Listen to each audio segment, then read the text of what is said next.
اسی طرح آپ کا ایک بڑا کارنامہ ہے جمع قرآن کا، یعنی جمع قرآن سے مراد جمع قرآن تو صدیق اکبر رضی اللہ تعالی عنہ نے کیا تھا کہ پہلے متفرق جگہ پر جیسے جیسے وحی نازل ہوتی اس وقت جو صحابہ تھے وہ اس وحی کو لکھ لیا کرتے تھے، پھر باقاعدہ اس کو کتابی شکل میں صدیق اکبر رضی اللہ تعالی عنہ کے دور حکومت میں یہ کارنامہ ہوا۔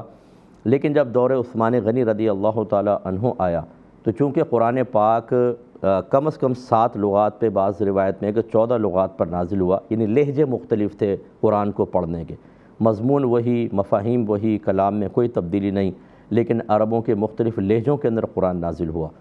پھر جیسے جیسے حکومت بڑھتی گئی تو جیسے کوئی گورنر گیا، اس نے ایک قرأت کے مطابق قرآن پاک سمجھا ہوا تھا، انہوں نے وہ جا کے قرأت کی۔ پھر اگر وہ معزول ہوئے، ہٹ گئے، کسی اور جگہ بھیجے گئے، دوسرے گئے، انہوں نے دوسرے لہجے میں قرأت کی، تو وہ عجمی پریشان ہو جاتے تھے کہ پہلے والا قرآن صحیح ہے کہ دوسرا والا۔ تو اس طرح مسلسل جب یہ چیزیں آنا شروع ہوئیں تو پھر باہم اتفاق رائے سے یہ طے ہوا کہ چونکہ قرآن لغت قریش پر نازل ہوا تو جو لغت قریش پر قرآن موجود ہے بس وہ نسخے رکھے جائیں، باقی تمام نسخے ہر جگہ سے منگا کر علیحدہ کر دیے جائیں، تاکہ یہ جو جھگڑے کی ایک فضا ہے یا غلط فہمیوں کی فضا ہے، بدگمانی کی فضا ہے، وہ ختم ہو۔ تو آپ نے پھر پورے قرآن کو لغت قریش کے اوپر جو تھا قرآن اس کو ایک جگہ کیا اور اس کے نسخے تیار ہوئے اور وہ ہر جگہ تقسیم کیے گئے۔ تو آج آپ دیکھ لیں کہ لغت پوری دنیا میں اسی لغت قریش کے اوپر قرآن پاک مجتمع ہے اور یہ سارے مسائل ختم ہو گئے جو پہلے دور میں چل رہے تھے۔ میں نے فرمایا کہ ہم قربانی کرتے تھے، بچڑے کی گوشت ہمیں پسند تھا، اس دفعہ بھینسا آ گیا، وہ کاٹ دیا۔ اب ہم کنفیوز ہیں کہ بھینسا قربانی ہوئی کہ نہیں ہوئی۔ دیکھیں میری بہن، یہ اصل میں کچھ لوگ ہوتے ہیں جو اپنے آپ کو مشہور کرنے کے سلسلے میں جمہور جس چیز کے اوپر ہیں اس کے خلاف ایک شوشہ چھوڑ دیتے ہیں۔ اس سے ان کو تھوڑی سی شہرت تو مل جاتی ہے، لیکن میدان محشر میں اس کا جواب دینا ہوگا۔ جن اکابرین نے گائے اور بیل کے ساتھ بھینس اور بھینسے کو مانا ہے، ملایا ہے، وہ سب بے وقوف تھے، وہ سب بدو تھے، انہی کے ہاتھ سے یہ سب دین ہو کر آیا ہے، سب دین۔ انہوں نے بالکل ہمارے اکابرین نے اجازت دی ہے کہ بھینس اور بھینسا گائے اور بیل کے اندر شامل مانا جائے گا اور قربانی کا جانور ہے۔ آپ نے قربانی کی بالکل ٹھیک کی۔ جو یہ کہہ رہا ہے کہ بھینس اور کٹے کی قربانی نہیں ہوتی، یہ غلط کہہ رہا ہے، یہ جمہور کے خلاف جا رہا ہے۔ نبی کریم نے ارشاد فرمایا اتبعوا السواد الاعظم من شذ شذ فی النار، بڑی جماعت کی پیروی کرو، جو اس سے علیحدہ ہوگا جہنم میں علیحدہ کیا جائے گا۔ یہ شریعت نے سخت ناپسند کیا ہے کہ مسلمان ایک چیز پر متفق ہوں۔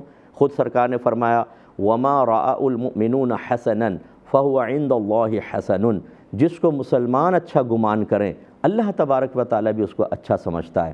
گویا کہ اللہ تعالیٰ مسلمانوں کی میجورٹی کو اگر کسی بات پر راضی کروا دیتا ہے، وہ متفق ہو جاتے ہیں، تو اللہ کے نزدیک پسندیدہ ہی ہوتا ہے۔ اس پسندیدگی کے اندر رنگ میں بھنگ ڈالنے کی کوشش کرنا اور خالی اپنی شہرت کے معاملات یا شہرت کی کوئی راہ نکالنے کی کوشش کرنا، آپ ایسے لوگوں کو مت سنا کریں، بالکل اپنے زندگی سے ان نکال دیں، ان کی کلپ نہ سنیں، ان کے پروگرام نہ دیکھیں۔ یہ سب خواہ امت کو انتشار میں مبتلا کرنے والے لوگ ہیں، اللہ تعالیٰ ان کو بھی ہدایت عطا فرمائے۔ تو آپ کی قربانی بالکل ہو گئی، کوئی گلٹ فیل کرنے کی ضرورت نہیں ہے۔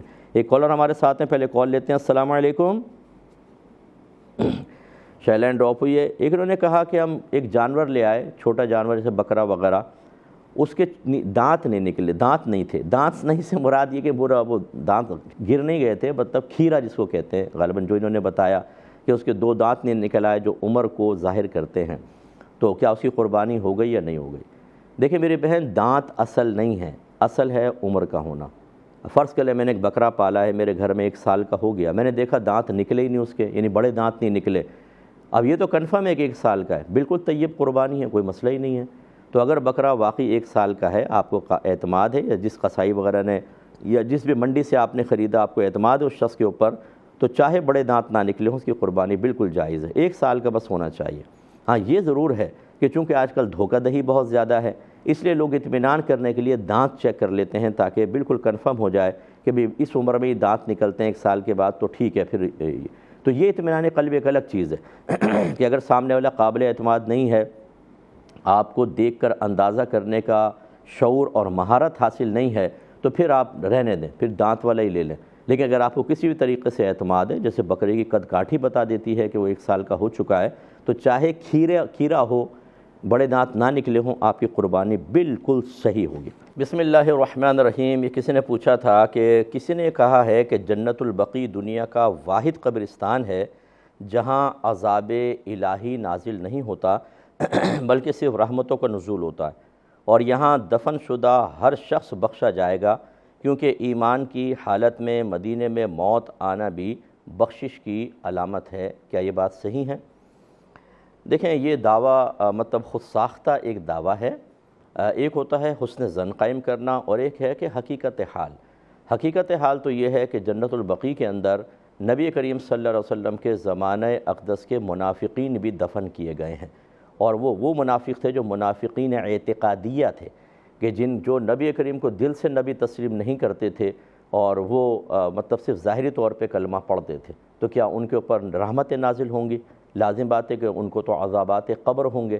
تو اس لیے یہ کہنا کہ جنت البقیع میں جو بھی مدفون ہوگا اس پہ عذاب الہی نازل نہیں ہوگا، وہ کیوں؟ دوسری بات یہ کہ کیوں نہیں ہوگا؟ اگر وہ کہتے ہیں کہ اس میں صحابہ کرام مدفون ہیں، تو پھر اس کی تخصیص کیا جنت المعلا کے بارے میں آپ نے کیوں نہیں کہا کہ مکہ کے اندر جو جنت المعلا ہے اس میں بی بی خدیجہ الکبریٰ رضی اللہ تعالی عنہا جو سب امت کی والدہ ہیں وہ مدفون ہیں، تو وہاں پر پھر یہ حکم کیوں نہیں لگایا آپ نے؟ واحد اس کو کیوں کہا؟ اور اب بھی بہت سے ایسے ہوں گے جو منافقین، جو بد مذہب قسم کے لوگ اگر وہاں مدفون ہو جاتے ہیں، جیسے جس کا وہاں انتقال ہوتا ہے، جنازہ پڑھایا وہیں دفن کر دیا، تو کیا آپ یہ گمان کرتے ہیں کہ اس کے بارے میں بھی ایسا ہی ہوگا؟ تو اس لیے اس قسم کے یہ حسن ظن تو ہے آپ کا کہ بھئی وہ مبارک قبرستان ہے، لیکن جو شخص بد اعتقادی میں مبتلا ہے یا بالکل ہی مرتد ہو گیا یا دیگر معاملات، اس کے لیے وہاں کیوں عذاب قبر نہیں ہوگا، یہ مسئلہ ہے۔ ہاں، بعض اہل کشف پر یہ ظاہر ہوا کہ انہوں نے دیکھا کہ اگر وہاں کوئی منافق وغیرہ دفنا دیا گیا تو اس کی قبر کو منتقل کر دیا جاتا ہے کہیں اور، لیکن یہ اہل کشف کا کشف ہے جو شرعی طور پر حجت نہیں ہوتا۔ باقی یہ ضرور ہے کہ نبی کریم صلی اللہ علیہ وسلم نے ارشاد فرمایا کہ جس سے ہو سکے وہ مدینے میں مرے، کیونکہ جو مدینے میں فوت ہوگا میں بروز قیامت اس کی شفاعت کروں گا۔ تو لہٰذا اتنی بات آپ کی درست ہے کہ جو حالت ایمان میں مدینے میں مر جاتا ہے، وہ چاہے جنت البقیع میں دفن ہو، وہ چاہے کہیں پر بھی دفن ہو، نبی کریم صلی اللہ علیہ وسلم اس کی شفاعت فرمائیں گے۔ تو خلاصہ کلام یہ ہوا کہ اس طرح کا دعویٰ بغیر کسی شرعی دلیل کے کرنا مناسب نہیں۔ عقلی دلائل میں نے آپ کی خدمت میں ذکر کی ہے۔ باقی جنت البقیع بڑا مبارک قبرستان ہے، وہاں پر دفن کی سعادت حاصل ہو جانا بہت بڑی سعادت کی بات ہے، لیکن کسی مرتد کے لیے نہیں، کسی منافق کے لیے نہیں، کسی بدعقیدہ کے لیے نہیں۔ اگر وہاں دفن ہو بھی گیا اس کو وہیں پر عذاب شروع ہو جائے گا۔ لہٰذا یہ مطلقاً ایک اس طرح کا دعویٰ کرنا یہ محتاج دلیل ہے۔ کوئی دلیل لے آئے تو ٹھیک ہے، لے کر آ جائے، لیکن مجھے نہیں لگتا کہ وہ دلیل لا سکے گا۔ ایک بھائی نے کویسچن کیا کہ کیا جن عورت سے جسمانی تعلق قائم کر سکتا ہے؟ یہ کہتے ہیں میری زوجہ مجھے کہتی ہیں کہ میں اکثر رات کو سو رہی ہوتی ہوں، مجھے ایسا محسوس ہوتا ہے جیسے کوئی مطلب دباؤ سا محسوس ہوتا ہے، اور صبح جب میں جاگتی ہوں تو ایسا محسوس ہوتا ہے کہ اس طرح کی کیفیات ہوتی ہیں۔ تو واقعی ایسا ہوتا ہے کہ نہیں ہوتا؟ دیکھیں، پاسبل ہے، بالکل ہو سکتا ہے، جنات بھی شریک ہو سکتے ہیں۔ اسی لیے نبی کریم صلی اللہ علیہ وسلم نے جانوروں کی طرح برہنہ ہو کر جسمانی تعلق قائم کرنے سے منع کیا، فرمایا کہ اوپر ایک چادر وغیرہ لے لی جائے اور بسم اللہ الرحمن الرحیم ضرور پڑھا جائے ستر کھولنے سے پہلے، تاکہ پردہ ہو جائے۔ اسی لیے تو نبی کریم صلی اللہ علیہ وسلم نے استنجا خانے میں بھی فرمایا کہ بسم اللہ پڑھ کر داخل ہوں گے تو جنات اور انسان کے درمیان، شیاطین اور انسان کے درمیان ایک پردہ حائل ہو جاتا ہے، اور وہ ستر کو دیکھ نہیں پاتا۔ تو اس لیے شیطان شریک ہو سکتا ہے۔ کسی مطلب یہ کہ آیت الکرسی وغیرہ پڑھ کے روزانہ سوئیں، اور کسی کوئی اچھے بزرگ ہوں آپ کے اطراف میں، ان سے دعا کروائیں، کوئی وظیفہ وغیرہ لیں، اللہ تعالیٰ کرم فرمائے گا۔ لیکن خواہ وسوسے کا شکار بھی نہ ہوں۔ بعض اوقات ایک عام آدمی بھی ایسا لگتا ہے، صبح اٹھتا ہے کہ جیسے ہاتھ پاؤں ہلنے کے قابل نہیں ہے، ایسا لگتا ہے کوئی دبا رہا ہے۔ یہ ہمیشہ تو مردوں کے ساتھ بھی ہوتا ہے، تو یہ تو نہیں ہے کہ معاذ اللہ ثم معاذ اللہ کیا اس پہ جنی چڑھ گئی ہے، کیا ہو گیا ہے؟ تو اس قسم کے وسوسوں کا بھی شکار نہ ہو۔ لیکن جب پے در پہ اس طرح کے معاملات ہوں، اور عورتیں بہرحال اپنے معاملات کو بہتر سمجھتی ہیں، تو پھر یہ کہ اس طرح کی کوئی کارروائی کرنا، کوئی ایسا مثبت طریقہ اختیار کرنا کہ شیطانی طاقتیں دور ہوں، یہ اس طرح کے جنات، طاقتوں سے مراد جنات۔ یہ کہتے ہیں کہ جو حج کے ذریعے گناہ بخشے جاتے ہیں، کیا یہ فرض حج کے ساتھ خاص ہے یا کوئی نفلی حج کر لے تو اس کے لیے بھی یہ انعام ہے؟ دیکھیں، ویسے تو نبی کریم صلی اللہ علیہ وسلم نے جو حج فرمایا وہ ایک ہی حج زندگی میں فرمایا، اور وہ یقینی سی بات ہے کہ فرض حج ہی ادا فرمایا، تو اور فضیلتیں بھی وہی بیان فرمائیں، اسی وقت میں بیان فرمائیں، لیکن تخصیص نہیں فرمائی کہ یہ جو آپ عرفات میں پہنچیں گے تو حق اللہ میں جتنی کوتاہیاں معاف، مزدلفہ میں رات گزاریں گے، وہاں پر پہنچیں گے تو حقوق العباد میں کی گئی کوتاہیاں بھی معاف۔